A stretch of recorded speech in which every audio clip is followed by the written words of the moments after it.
The target is sighted. Breath fills the chest. The bowstring creaks. The smooth wood slides. The tension increases. A moment of silence. A soft outward breath, and a release. The arrow arcs, its aim true. Archery was cancelled because Watborn had accidentally shot the cow. His father was furious. The arrow had only sunk 2 inches into her flank, but she was far from happy, and Ivor was sure that her milk would be soured. The cow was everything. Without her milk the family would starve, because nothing grew on their allocated land.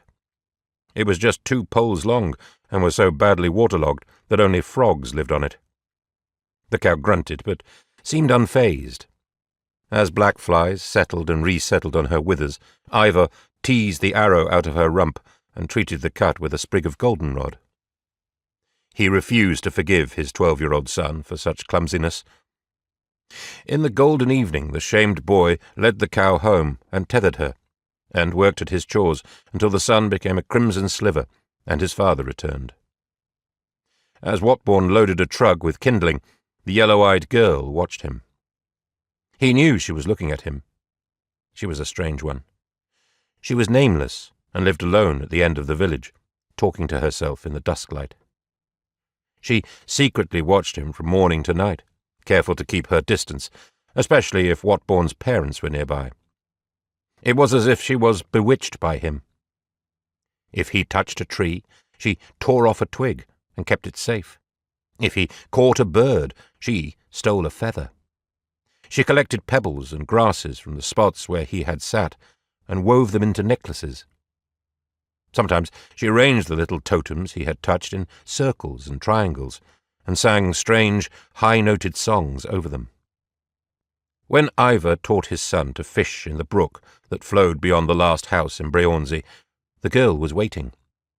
She hid herself behind a hawthorn bush and watched Watborn's every action intently, never moving.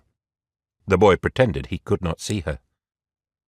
He tolerated her presence because she was touched and needed no more troubles, but he was angry that this witch-child should intrude upon their peace. One afternoon she leapt out of her hiding-place and tried to take a minnow from his hands. Shocked, he pushed her aside and she fell into the stream. After that, she kept her distance.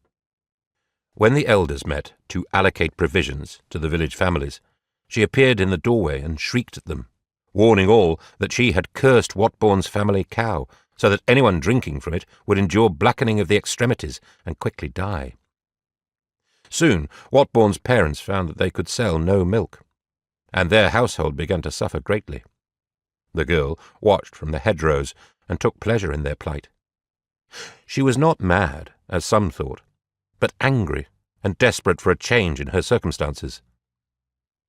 A few nights later, there was a tremendous, earth-shaking thunderstorm that set fire to a rowan.